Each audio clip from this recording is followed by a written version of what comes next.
So ganito yung ilalim ng BMW mga ka-GM. Ganito yung kanyang transmission. Tapos ito yung kanyang makina yan. Bali yung kanyang starter motor ay nandito sa ilalim. Yan o. Kasi ito bali chinikinsul natin. Pinadrain natin yung kanyang langis, no? Yan. Kasi chinikinsul natin siya. Yan po yung kanyang ilalim. Gusto ko lang maipakita sa inyo para magkaroon din kayo ng idea, no? Sa mga ganitong sakyan na BMW 730 Li 7 series yan. Bali aluminum frame na siya dito, yung kanyang cross member, no? Yan, makikita ninyo. So ito yung kanyang starter motor. Yan po. Bali tinanggal ko po yung kanyang cover para makita rin niyo po yung kanyang ilalim, no? Yung pinaka-ilalim niya yan. Tapos aluminum yung mga frame niya rito. Ito yung kanyang plastic cover mga ka-GM. Yung kanyang pinaka-frame dito ay alloy din. Alloy frame. Tapos yung kanyang battery mga ka-GM ay nasa likod. Sa likod din nakakabit, no? Yan yung kanyang pinaka-cable ng battery, oh. Kung mapapansin po ninyo, no? Andiyan sa likod kasi. Wala itong walang spare tire itong magandang sakyan na BMW. Tapos yung gulong nito mga ka-GM, yan isa itong black color na BMW. Yung gulong nito magkaiba yung size sa harap sa likod. Yung sa likod, yung size ng kanyang gulong ay sa 275 35 R20.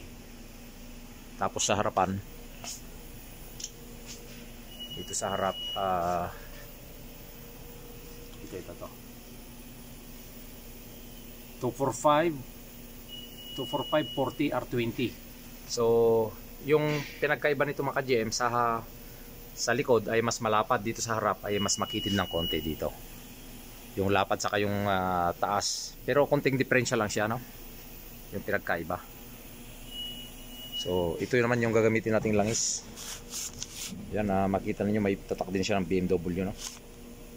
So yan po yung kanyang langis sa kanyang engine oil. So ito pinalitan natin ng kanyang oil filter mga ka-GM, no?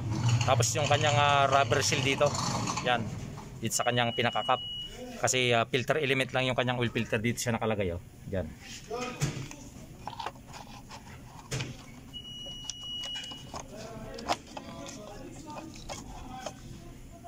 So ilagay ko muna siya mga ka-GM.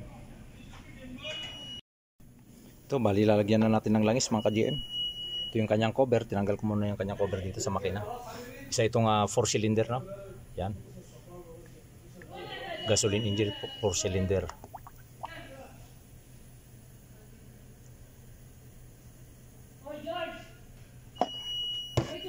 So ito binuksan natin yung kanyang trunk dito sa likod, no? Sa kanyang trunk lid.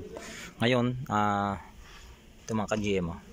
Mapapansin nyo dito, ito yung kanyang mga kit. Yan, makikita nyo yung mga kit niya dyan. Tapos yung kanyang battery, kanyang engine battery ay nandito sa loob. Tingnan natin.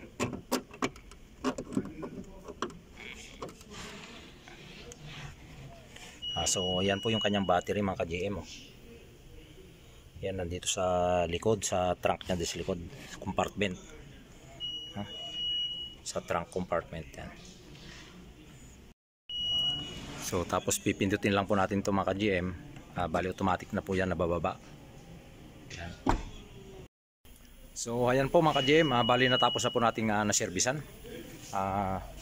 Huwag pong kalimutan na paki-like and subscribe yung aking YouTube channel. At paki-follow na rin yung aking Facebook page, GM Autotech. Maraming salamat po.